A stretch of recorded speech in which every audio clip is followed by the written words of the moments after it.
Get up here. Get up here. Come help me corral these people. Guys, this is Sippy. This is one of my good friends and probably one of the coolest people in the industry that you will ever meet. See, I told you. Yes, sit wherever you want. Or you could sit next to me. Okay. Sippy, Sippy like does backflips on stage and shit. Yep. Yeah, she's pretty fucking cool. Australians are just cool. They're a lot cooler than us Americans. Because we have nothing to do down there. We just in Australia, it's like, all right, I need another hobby because there's nothing else to do. Yeah, so. it's just par for the course. All right, where are our other panelists? We have the illustrious Mary Droppinz. Yeah, you didn't know? Look at that. They're going B2B at 3 in the morning tonight. And then Henry Fong. Let's bring up Henry Fong, who jumped in and do some track feedback for us. Ledge. Look at this. Family reunion. And Paul Reed. Come up here, Paul Reed. We've got Paul from BLNK Canvas. He's a big reason why this event is happening today. So many friends up here. I love this. Welcome, guys. All right, let's talk about social media. We always save this panel for last because it's the one that like most you guys want to know about. A lot of people see social media as a barrier to entry, but others see it as like the great equalizer. It's the tool that lets bedroom producers compete with major label artists. And at the end of the day, it's just one tool in the toolbox, right? You need to have all of these tools to build a successful career. There is a sustainable formula for everyone out there. It's just about finding what works for you. So we're going to get into it with our amazing panelists. Again, Sippy is a Sydney-born bass music producer now in LA. She's built a global fan base and just released her deeply personal album called Scars in Stereo. It's amazing. If you guys haven't heard it, I highly recommend it. And she proves that vulnerability and authenticity can coexist with club bangers and create real connections with fans. We've also got Henry Fong up here. He's an artist with over 2 billion streams worldwide. He's collaborated with artists like Hardwell, remixed tracks for Calvin Harris, Rihanna, Sean Paul. He's also built a very successful artist mentorship program, so go check that out on his website if you haven't. We've got Mary Droppinz, a multi-dimensional artist who's built a name off of her high-energy, genre-blending sets, and she's built a following through her unfiltered, personality-driven content. Follow her on social if you haven't. She's amazing. And then, of course, Paul Reed, co-founder of BLNK Canvas, who's produced hundreds of shows annually. He understands social media from the business side, and he's going to give it to you straight. He's a no bullshit kind of guy. He's going to teach you how to actually convert online engagement into people walking through venue doors and buying tickets. So let's get started with this question. Everyone thinks that more followers equals more money, and we all know that that's not true. So what platform or tactic has been the most valuable for your actual career growth and why? Who wants to start? Do I need to repeat the question? Yes, you do. I have ADHD. I'm telling people not to yap out there, and we got this going on stage. Pay attention. All right. What platform has been the most valuable for your social media growth? Like meaning people actually walking through the door buying tickets to your shows, and why? I'm happy to start. So I've noticed a difference. What's up, everybody? It's Mary Droppinz here, by the way. Blah, blah, blah, blah, blah. I've noticed a difference when I started posting on TikTok with ticket sale conversions. I wasn't really active on TikTok, and then I was just like, screw it. I'm going to just post and go, so I don't care what anyone thinks. And I started seeing a difference in my ticket sales. And then I also did on Radius. Have you heard of that? Okay, so Radius is like the group chat that everybody's talking on about tickets and like what they're going to do at the party and a couple of extracurricular things that I can't mention, but basically they are on there, and I got in the group chat and I started chatting with everybody on there that were already my ticket holders. And then I started seeing, like I think I was 40 tickets away from selling out in Boston, and I got on there and I started chatting, and it sold out within minutes. So I was like, this is a platform to pay attention to. And I don't know if many artists know about it yet. Radius, Radius. Yes. All right, write that down. So that is like a hella tip right there. Not many people know. Hot tip. If you guys aren't like putting into practice what these panelists are telling you, I don't know why you bought a ticket. So everybody go look at Radius after this. Yeah, for this one, for me, probably Instagram, because I'm, I guess, an older era of DJ. And so most of my career was built on Facebook and Instagram. So for me, I'd say that kind of Instagram comprises like most of the fans that would come buy tickets. And I think for the industry, it's still like, obviously you have TikTok for kind of like the newer age of musicians right now, but I still think that Instagram is kind of like the primary centerpiece for most musicians. So I would just say Instagram, yeah. But also in the early days too, even before Instagram, now I'm dating myself, but it was really big on Facebook. So like me in that era of like 2010 to 2014 DJs, like we would just go so hard and like build our Facebooks, and that's the only way you could really do it back in the day. So The Facebook event groups went off. Like yeah, you would see Facebook how events many used to go people were crazy. gonna come. Facebook used to be kind of like the hub to like talk to other producers and network as well too. But yeah, I would say Instagram primarily moves the needle the most. Yeah, I feel like I mean, I did notice a bit of a difference using TikTok, but less so about like the actual ticket sales and more about how I started posting on social media.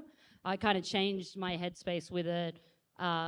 TikTok became a bit of like I'm just gonna whack my random kooky self up here and just like, here's a video of me on the toilet, but like, you know, like, I don't know.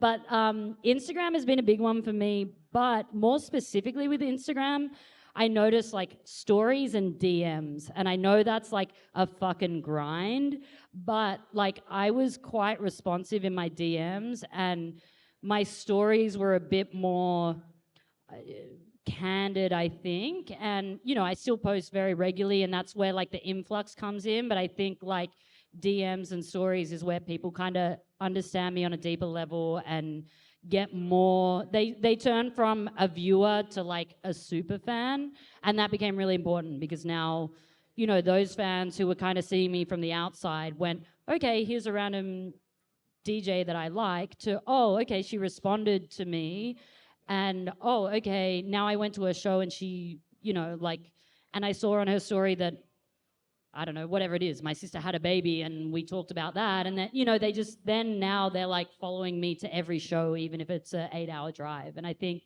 you know, me really tapping into like the depths of that instead of just being like, I need to post a reel that gets hella views, you know, I got a bit more like, okay, I'm gonna post something that maybe gets less views, but it draws people to be more connected to me and like really want to buy tickets, I guess. Sippy has something really cool too with stickers. She customizes. My sticker game is so strong. Her sticker game is very strong. Yeah. So she I'll makes. help you. I'll make some for you. You could make amazing ones for sure. Yeah, I have a lot of unhinged photos of me, so that helps. But I have a sticker for every moment. So sometimes people, like when people say like, oh my God, I loved your show, it was amazing. Instead of being like, thank you, I'll send a sticker of me holding up 2 bananas, you know? Like, I don't know, it's like, yeah, personality thing, I guess. It feels very personal and it makes her fans feel more connected. Paul, what were you going to say? All right, so I think I have a little bit of an interesting perspective, both as a promoter, but I also do a lot of agency work with like labels and artists as well. So like, closer. I didn't want to yell into it. Okay, I won't be. No, so I think like, look, when it comes to social media platforms, like the platform that you can actually commit to posting on and creating consistent content is going to be the most important platform for you. Like, sure, viral is great, but I can tell you all these people that I've seen do incredible posts, it doesn't sell any tickets, it did 1 million views. It's views in markets that don't matter. We're talking about like connecting, selling tickets to shows. That's great, like, but the virality of something on the internet doesn't directly correlate to like a show that sells out. Maybe if it's a Red Rocks or like a big, you know, like something that people are traveling to. But as far as like the actual social media platforms, TikTok, Instagram, whatever it might be, the one you can commit to, the one you can connect with your fans on, and that you can be on regularly is where you're going to have success. And you can make that convert into ticket sales or streams or whatever it might be that you're trying to push with your fans. But the one thing I see so many people do is like, they don't consistently post. They aren't consistently interacting with their fans. They're not consistently doing the things they need to do. Like, these platforms are built for you to be active on. And if you're not active on them, you're going to get penalized algorithmically. You see it on TikTok. If you just post on TikTok and don't comment and interact with people, I bet you your TikTok doesn't do as well as some of your other peers. Like, they're looking for you to actually comment and scroll through it and do things, not just post, leave, and be like, oh, I did my posting for the day, I'm done. So I think that's something that's really important that a lot of artists don't catch on to, is like you need to be on your socials and like actively doing it in addition to posting. And that doesn't just mean leaving fire emojis on as many Instagram carousels as possible. It means actually like dropping a valuable comment and being part of the community. Let's talk about a time that you guys, this is for any of you, use social media to sell out a show.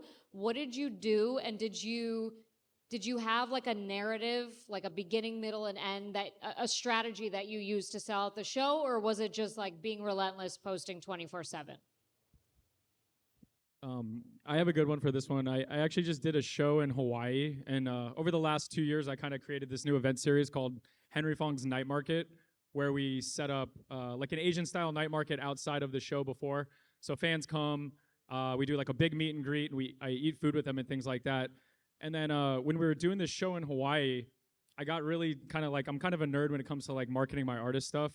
And I started getting into the weeds on like ad creatives and stuff. So I sat down and I researched like how to create just like really compelling ads, basically. And so I filmed some B-roll of me in the studio, and I was like, learned how to like create like a really good hook.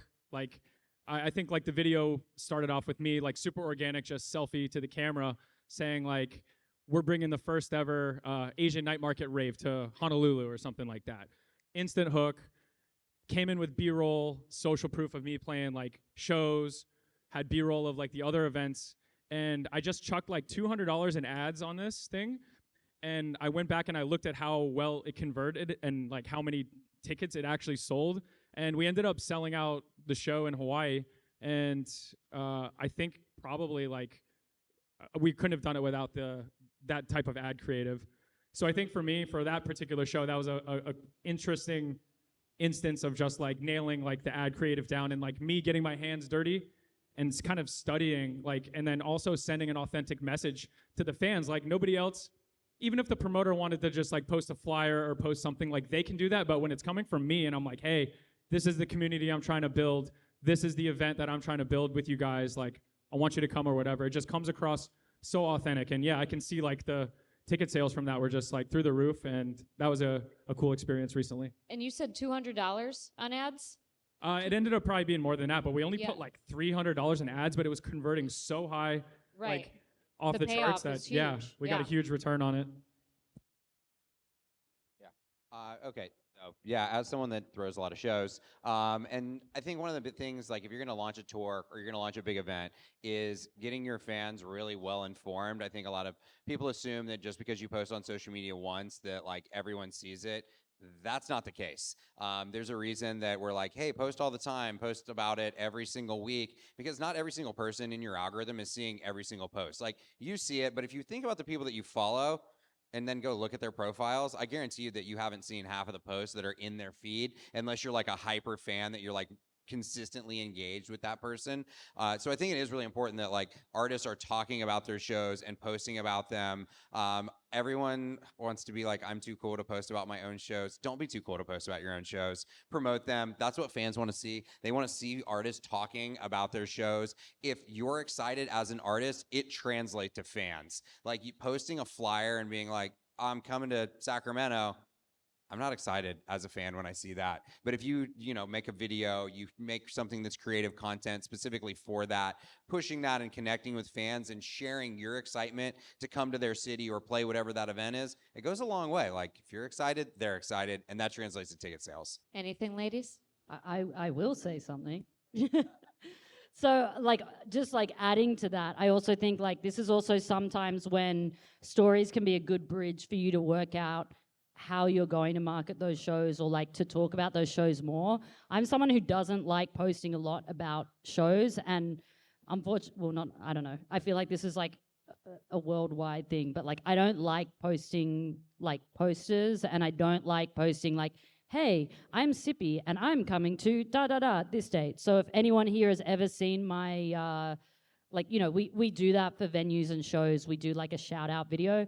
My shout out videos are like, I've got fucking fuzzy glasses on. It's chaotic as fuck. It's like, guys, what the fuck you doing? Like, I've heard that Indianapolis, like, has more, like, I don't know, cats than people. Like, I don't know, just like a random fact about that city, and I'm like, I don't know, I haven't seen it yet, like, show me what's up. And I do that because I'm like, how many times do you see these shout out videos and it's like, hey, I'm this artist. Unless you're a super fan, you don't, you're like, okay, whatever.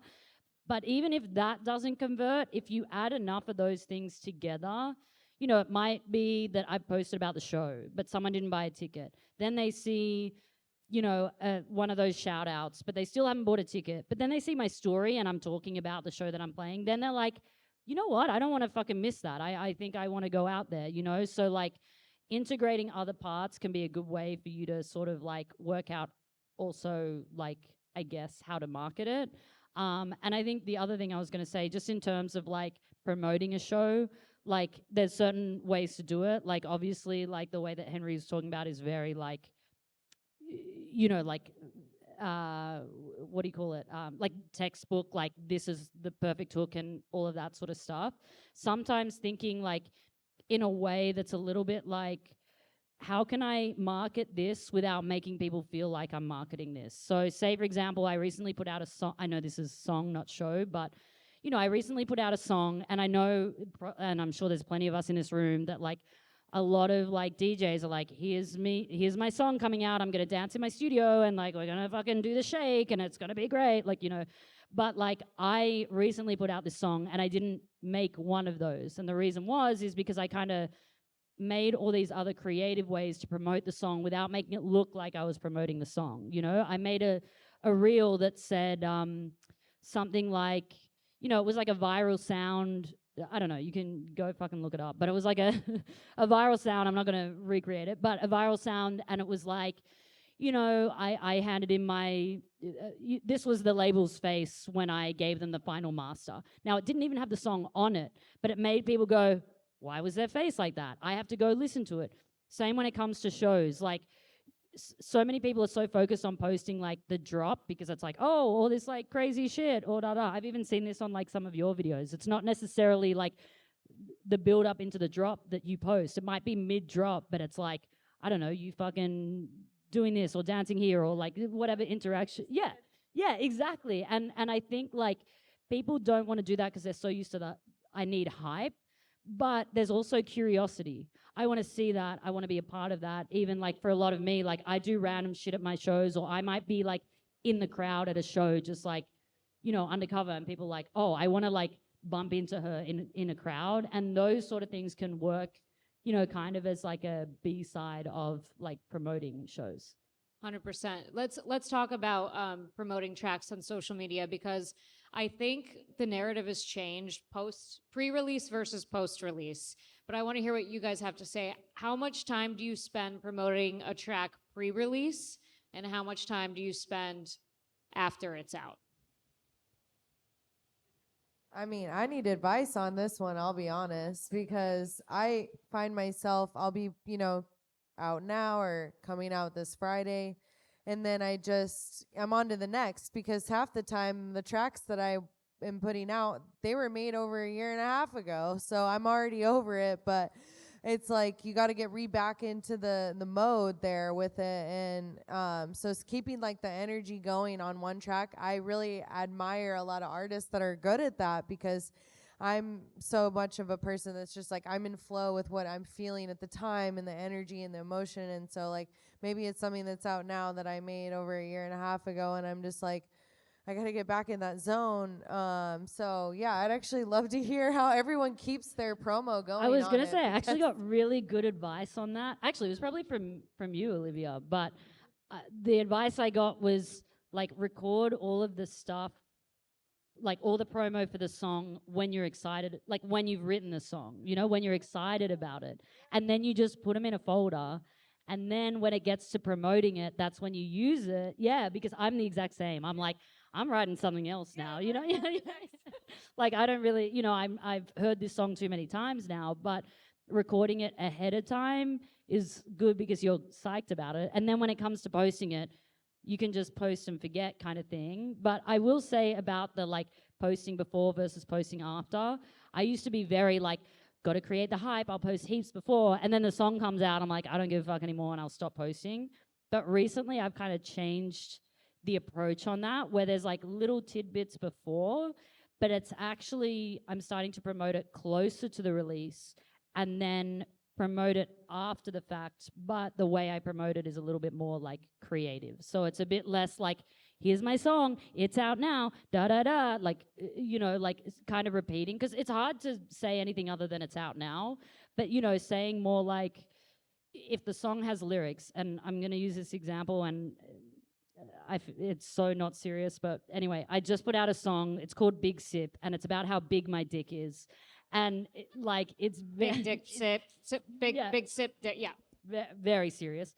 Yeah, but when it comes to promoting it, after I put it out, obviously, like I use the song in the background. Like, say for example, I had press shots, so I was like, I'm gonna post this, like these press shots. It's gonna say Big Sip Energy, and it's gonna have some of the song in the background. And it's like, I'm not necessarily saying my song's out now, go listen to it, but it's like it's telling a story, right? And it's out, and I don't feel like, oh, I'm beating a dead horse with this. Or like, you know, say for example, the other example that I gave, it's already out and telling a bit of a story about it. Or like, you know, like I could even just take a video walking down the street and be like, this is how it feels to have a dick as big as mine. And, you know, like, again, it's not me saying songs out now, but it's the reason why it's important also to do those things after the fact is then people can like listen to the song. If it doesn't feel like I'm throwing it down their throat, but they're also like, oh, I can listen to it. I can go to Spotify and Apple and wherever and actually like click on it. I don't know. It's been a new thing. Like, I was like you, where I was like, I'm fucking over this shit. I don't know. And like, yeah, it's kind of like a balance. And I've noticed that doing it that way has been a bit more like, I'm okay to do it. Yeah.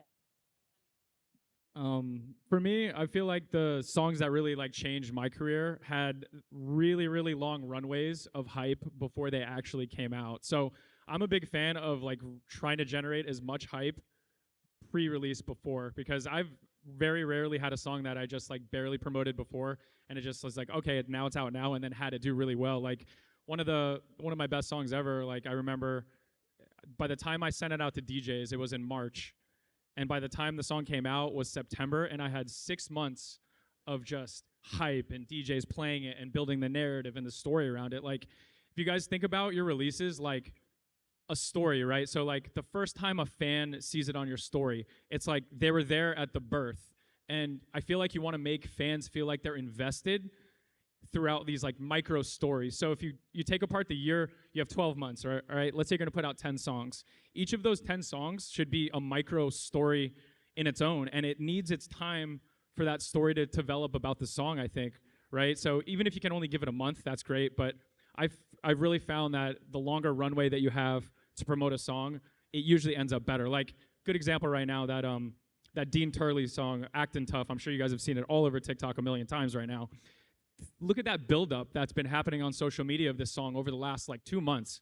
Imagine if that guy just like rocked up today and was like, song's out now. This shit would have flopped, right? He had the clip online, right? It went viral on TikTok, and then so-and-so played it, and then he's at another festival, and fans are posting clips of the song, and everybody's like, I need this fucking song. I need this song. This song's so good. And then Rossi signs it to Rossi's label, and then, oh, now it's coming out on Rossi's label, and now we have the release date, and now the song's out. You see, like, we've had 2 months to connect with that song, and there's micro stories in there of this, like, kind of like fairly new producer or whatever. And so I like to think about these songs like that as giving the stories time to breathe, letting fans become a part of that, and hyping it up. Like, people are a little too protective with their music. Like, I'm not sending it out to anybody. Like, if I finish a song and it's like done, I don't give a fuck. I'll just be like, you know, send it to like Skrillex or send it to DJ Snake or wherever. He's like, here, there's no release date. I don't know what's gonna happen with it.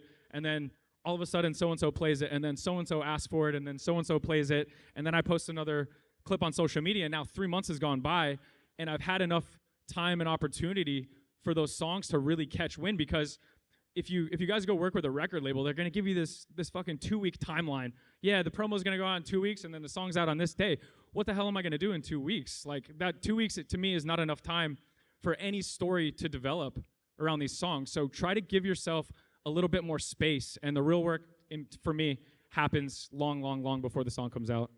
And like, I want to make a note on that too, because like, even just hearing this right now, like, also I feel like everyone has to realize, like, there are obviously a lot of different techniques, and also it's different in different genres, different periods of time. You know, like sometimes, like I remember when I first started, like, you know, hearing songs like way before they came out was like, oh my God. And you know, the attention span was like very different. There's and like a good window now. There's like a magic Yeah. window now where it's not too long, but not too short. Yeah, but even like hearing that, it's like, you know, like say for example, like a lot of your music, like, you know, there's like a big culture of like, oh, I heard that in that person's set, and there's like so much like build up and vibe, and like I think to use that to your advantage is like, and again, like I don't know what all of you write, and it might be different depending on what genre you're kind of in, but it's like cool to even see like a real life example here where it's a bit like, you know, different takes. Yeah.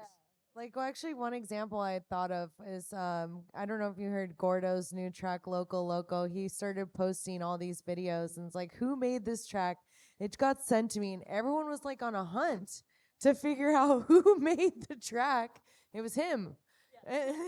But it just caused all this commotion for like weeks. Yeah, like, who did Nobody that? hypes people up better than Gordo. Like he's just shameless in his promotion, but it's incredible. You know, Yeah, like it was really good. I mean, like, I also do marketing for Side Piece. So, like, not only do I do promoter stuff, I also do the artist side. And, like, we're working, like, 6 to 8 months ahead of time right now. Like, we started promoting our hit Cash Out last year in January. It didn't come out till June. You know, we're working these songs, like, significantly in advance. We're playing them in our sets. We're posting social media clips about them. It's all original sounds. We're not really going after anything. We're just pushing it out. If you're promoting your tracks out to other artists, everybody wants to play unreleased music. I'm sure the three of you all would agree that, like, yeah, you're not gonna play stuff that's already out. You're like, yo, I want this stuff. Oh, I that love nobody my else has got. unreleased tracks. Yeah, like that's what I'm that I saying. get So, from like, people. That's my favorite part. you know, and like if you're working with record labels, like a lot of times they're like, oh, well, we'll put it out with Circa or Your Army or whoever, but it's in that 2-week window, right? So it's like really marketing your track starts when you create it and sharing it with people and encouraging other people to play it, getting that support. All that support translates into all your Spotify playlisting and how well it does with editors because they want to see that, being able to share other people's clips on your socials. And on the backside, it's like 6, 8, 12 weeks after a track comes out. Like you don't even hit discover mode on Spotify until you're like 8 weeks out, 6 to 8 weeks out. I don't know if how many of you guys know that, but that's like where the actual window is. So you need to re-promote your song at that point too, because people are still streaming, you know, and like I'll look at songs that we put out and it's like, oh, this thing blew up a year later, you know, on social. So it's like keep posting about it, keep talking about it. I think the one other big thing that's really changed in the last couple of years is like pre-saving. Nobody puts out pre-saves. Nobody promotes it. If you have an EP or an album, there's a really nice Spotify landing page that you can promote to, and that does convert. But for a normal song, like, oh, go to save. It's the links in my bio. Like, nobody's going to your bio and clicking that and pre-saving it. Like, that's just the reality of it. So, like, yeah, like, nobody. So, you know, like, you have to be mindful of that. The window, like, of saying, like, my song is coming out on this date now is, like, the same week. It's like, oh, it's Wednesday. And you're like, oh, yeah, by the way, I'm dropping this song that you guys have been asking for the last 6 months on Friday. And people are like, oh, my God, like, it's coming out Friday. Like, fans have, like, a pretty short attention span when it comes to, like, is the song coming out? If you tell them 2 months in advance that it's coming out on, you know, March 1st, they're going to be like, well, I've forgotten about it or I heard a different song. So it's like, keep your promo window short on the out now, but build demand for the song for months prior to it. And like, I think that's one of the biggest things we always tell artists is like, if you're putting a song out and there's no demand from fans, you're going to be struggling out the gate, you know, and you're not going to get the Spotify playlisting. I'm sure everybody here is pitching in the back end. Like there's needs to be a compelling story for those people in order for them to add you to those playlists, and having the support and having demand from fans, having uses on socials, like those all play into what your playlisting ends up being, which is a great start for the song. That was great insight. As a fan, I understand everything you guys are saying, but I get fucking pissed when a song that I want to be out isn't out yet, to the point where sometimes I'm like scorned about it. I'm like, no, fuck this. Like Some people get really upset out yeah, there. no, They're I like, do. I'm one of why those won't people. you just drop it? Like what is the problem here? And you start feeling like you're getting hated on for it, but it's like, no, it's part of, like, I should be able to keep a little something for myself and build the hype, but should you just drop it? I don't know. It's that weird parasocial thing where we're like, this is mine. I know you made it, but it's mine, so give it to me. And like, I am aware of that as a working professional, and somehow it's still, you know, my brain is whatever. So we have time for one more question before we get into audience questions. I want to know what all of you guys think is a social media trend that you see artists doing and they think it's helping their career, but it's actually hurting it. I got Be like, honest. Be brutally I'm not honest. going to start. Someone else start. I need to like calm down before I say what I think. I kind of got one. I don't know if it's like hurting too bad, but in the beginning, you'll notice like a lot of artists will do like DJ and producer style tips. Well, I feel like that works a little bit just to get a little momentum going and it's good to practice. But if you're giving like very specific like DJ producer tips like, hey, I put this compressor on here and I did this, blah, blah, blah, you're going to get like more DJ producer fans. And I don't think you're going to get ticket buying fans. Just like think about like who's like your target avatar to come to your show. You know what I mean? Target avatar. I don't know. I'm kind of a nerd, but and sometimes when you kind of like lean too heavy into that DJ producer stuff, because it's like really easy to make a video like, oh my God, did you guys know that Serum does this? And it's gonna get like a shitload of views, right? And it's gonna go viral. But you're gonna get a bunch of DJs and producers following you that are not necessarily gonna be those ticket buying fans, I think. So I think they that's, ask for guest lists. They don't buy tickets. So don't Yeah. build a Instagram following of guest list askers. So it's good maybe to just like have that like separated and like figure out like what you want to do with your project. Like for me, I don't mind doing that kind of stuff because like inspiring artists has kind of like been part of my brand now as I get into like the older phases of my career. So I'm cool doing that. But early on in your career, you're trying to sell tickets and you're trying to pack these rooms out. So that's like one style of content like I think I would be conscious of making, you know, just maybe. Yeah, I feel that actually. That's a really good point. I was thinking about that because, you know, sometimes you could be like, oh, if you're doing videos of you just like enjoying yourself or dancing or having fun, it's like, are you an influencer now? But it's like, actually, maybe it's my audience really enjoys my vibe and they don't necessarily care about what, you know, I'm doing on the compressor, EQing, or how I'm doing little things on the back end. They just want to hear the overall, you know, finale of it and how I like to enjoy it and share it. So, yeah, it's interesting because, yeah, some people can be like, oh, if you're not posting enough about your process or in technicalities of music, then are you an influencer? And I think that that's wrong. It's like there's so many music lovers that give zero fucks about how you made it. They just want to enjoy it and enjoy your vibe. So I think when you lean in too hard on like, I got to show my technical skills, I got to show what I'm doing behind the scenes to prove to these internet bullies or haters that say you're an industry planner, what they're in that. But it's like, it's just sharing your vibe, I think, does more impact for your fans than going into deep, you know, details like that. And I'm going to put like a special note on that for like any of the female producers in the room because like, I don't know, I've been in it for a red hot minute and it's definitely like changed a lot, but like there was definitely a lot of pressure at the start, especially for me as a female producer to be like taken seriously. So I went so hard on the whole like, I need to prove myself and like look at how I'm chopping and double dropping and look at how I'm producing all of this shit. And it got so deep that I ended up being like a full-on engineer and I was like working on Skrillex and stuff and all this fucking shit just to like prove it so that, you know, all of the, oh, she's just there because she's a girl and she's like fucking someone or like whatever. Times have changed a bit, but like still it like fucking happens. And I think like I just want to like make that for a note for the women. If you get that shit, if you get any of the hate, and it does go for everyone if you get any hate, but like don't like it doesn't fucking mean shit. Like it does just because they say it doesn't mean it's true. And I think at the moment there's a lot of shit coming out that's like people say shit and it's being taken as true, and that's not at all the case. And like I think, you know, like sort of like you were saying, if you're like jumping up there and being an influencer and whatever, not that that can't affect everyone, but you know, it does kind of sit a bit quicker on like the females because I don't know, there's just that like little connection there. But at the end of the day, it's like like just because someone like makes that correlation like doesn't mean that it's true, I guess. I also have like another little bit, but if we're on the same topic, I don't want to interrupt the flow, you know. All right, so I'm gonna pick on something a little bit different actually. Instagram. Everyone is like stuck on their aesthetic of Instagram and they're like, oh my God, I want my Instagram to look beautiful. I'm like, okay, well, if you guys go and listen to the CEO of Instagram, he's like, we're actually rewarding like more organic style content. That's what they're actually moving towards. So everyone's like, oh, I have this beautiful like recap video, or I have these beautiful press photos. And I'm like, that's not actually what performs well.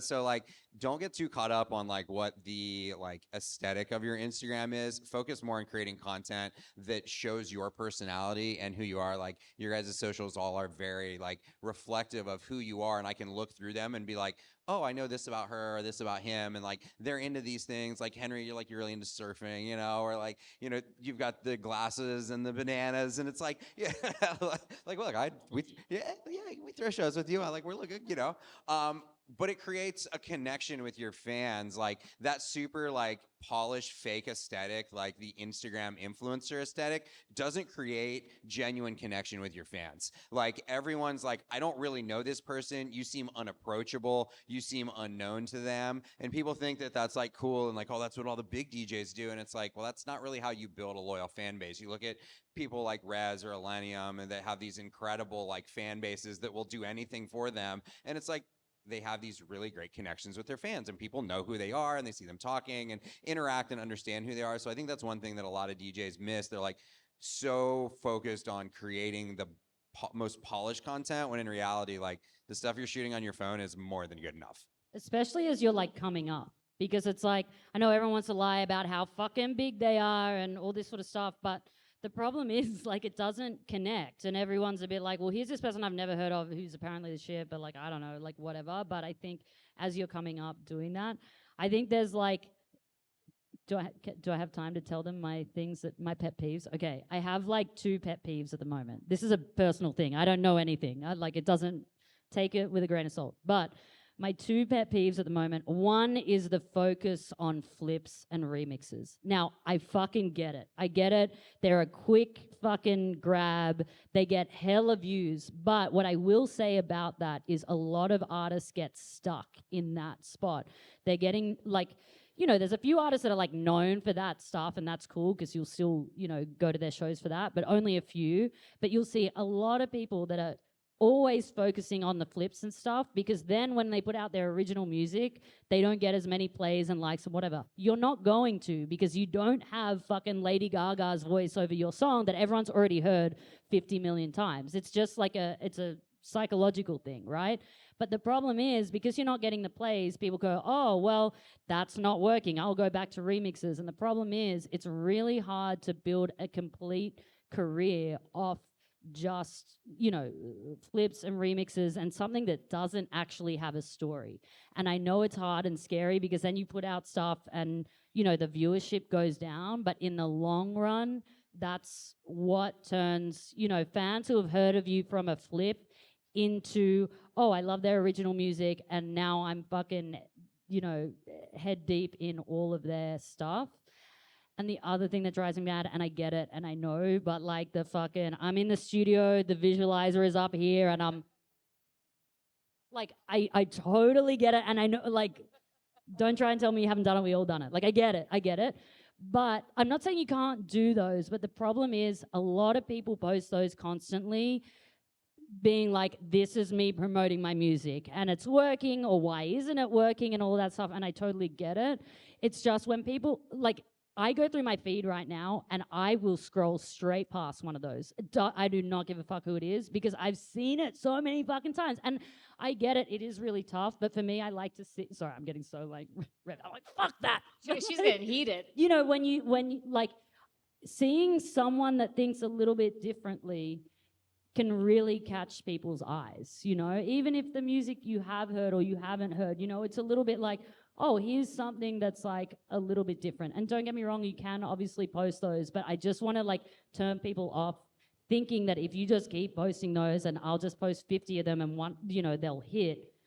I think people get stuck in doing that so consistently and they're wasting their time and maybe their money. I don't know how they're, doing it, but like, I just kind of want to like push people towards like trying to think a little bit differently, because you will blend in 100% with a lot of that stuff. Thank you, Sippy. Sorry. Don't apologize. I am who I am. love Like, what can everything I you have to say. I'll just add mine to that, then we'll do audience questions. Don't dub your music over DJs playing big festival gigs and then pretending they played your track. Just don't do that. People do that, yeah. People do that, and it's insane. That should be an obvious no-no. Okay, we have like room for 2 questions. All right, I saw you first. I love the jacket. It's probably why I picked you. Thank you. Appreciate it. My name's Eddie P. I throw shows. Henry's actually helped me promote my shows and gave me a lot of advice. I actually got 1,000 RSVPs and guest lists for my last one in December, which was the most I've ever done. But we're talking a lot about songs. We're talking a lot about artists. But how would you relate this to promoting shows and using content and social media to build community and promote shows effectively and pack rooms, essentially? All right, so I guess that's on me. All right, so look, I mean, we started Blank Canvas like 10 years ago. And the number one thing that we were like, we're going to show off what we're doing at our shows, and we're going to connect with fans in a way that they know that we care.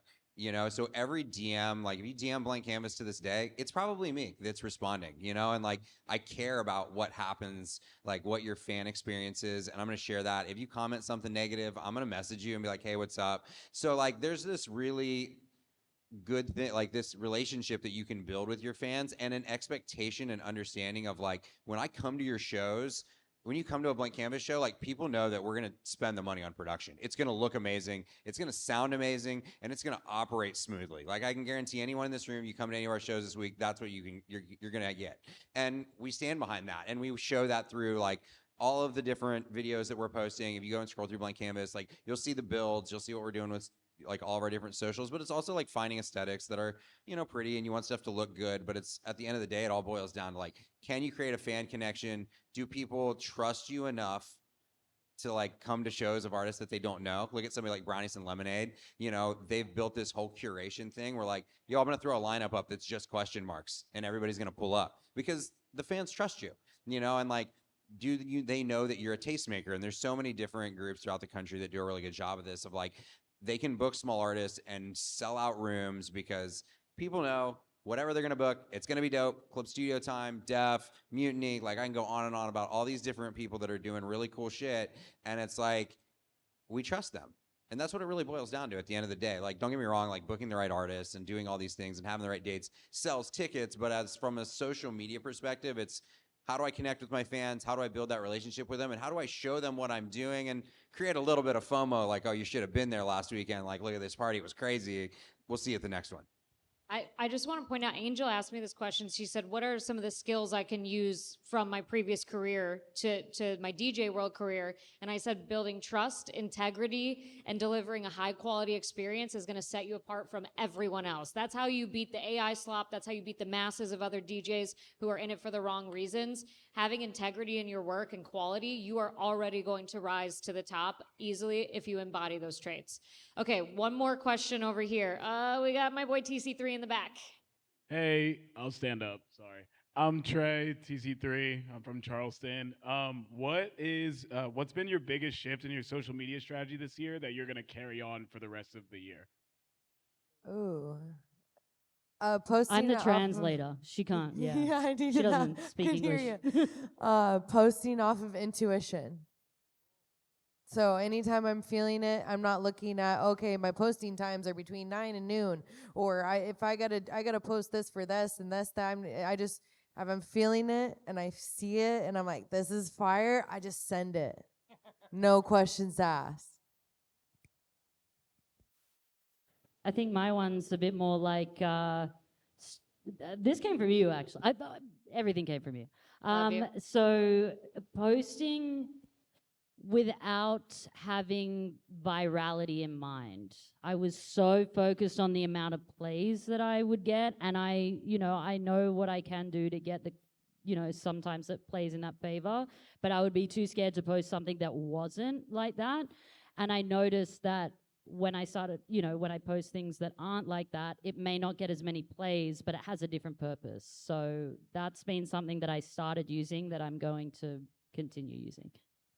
All right, I'm going to go a little different direction. Again, a little more like nerdy and specific with it. But for me, I've been noticing like the editing right now in the videos in short form really fucking matters. And this really big creator was giving me some good advice one time. His name's Reed Choi. He's like this big Korean creator. I don't know if you guys have ever seen him. And I was hanging out in the green room with him one time, and he's like, give me your social media. Let me see what you're doing, and I'll give you feedback real quick. And he was like scrolling through my videos, and he's like, okay, here's your problem, bro. He's like, your edits are too static. He's like, 3 seconds, something needs to change. 3 seconds, something needs to change. 3 seconds, something needs to change. And I was like, fuck. So that kind of changed my mindset the last like couple months, and I've been really putting a little more time in just like editing the things. Like if it's a DJ multicam clip, right? Like what's the first view they see for 3 seconds, and then what's the next angle that it changes at? Like, unfortunate truth is we're just living in a time where like people have like ADD brains and like everything's so fast online. So it's like if you don't like pass these checks on the videos, sometimes the videos don't do well. Like you can make a really good video, put your heart into it, but like sometimes these like minor little things do make a difference. There's another person's video I saw recently, and like every video it starts and it does a slow zoom, and I'm like, the slow zoom, man. Right? And the slow zoom, what that does is it's just, like at the end of the day, we all have like monkey brains, right? It's just like our ADD monkey brains just like need to like look at something quick. But when Reed Choi backstage was like 3 seconds, change, 3 seconds, change, I was like, fuck, you're right. And then I look at his videos. If you guys know the guy, go look at his videos. He does these organic iPhone skits, just commenting on politics and society and things like that. And he does one view talking, and then he changes it with between two characters. And it's exactly, I watch his videos like 1, 2, 3, changing, 1, 2, 3, changing. So try to make the edits a little more interesting and dynamic. Like if you guys are already video editors and have editing skills, you probably already know that, but like we're just like DJs sometimes, and we don't really know much about editing. And for me to hear that was like, oh my God, that was like a game-changing tip. So I'm going to throw a little tidbit in with that, because this is also like a big game changer for me. But I don't know about anyone else in this room, but the reason I got into music is because I like writing music. And I had a big period where I was like, I fucking hate this because I'm spending no time writing music and spending all my time fucking editing whatever. But like, and I know this is hard also as you're coming up, but like you now with the world that technology, like the way technology is, and I hate to like say AI or whatever, but like there are so many tools out there, which means you don't have to do things, or you can do things way quicker, or you can resource it out. I know people don't want to spend money, but I recently got to a point where I'm like, this editing is taking me 3 hours when it takes fucking Ernesto and these guys takes them fucking 15 minutes. These guys are great, by the way. Bordeaux Collective are just fucking amazing. But it takes them 15 minutes to edit it. I would rather spend my money there so that I have the time to think creatively on what I'm doing and write music. I know it's like a hard thing because sometimes it's money, but now with technology, honestly, there's a lot you can do without, have to do it all yourself. All right, I just have one quick thing. Like, a lot of times when artists come to me and are asking about their socials, one of the things that I notice is like they try something once and it doesn't work, and then they move on.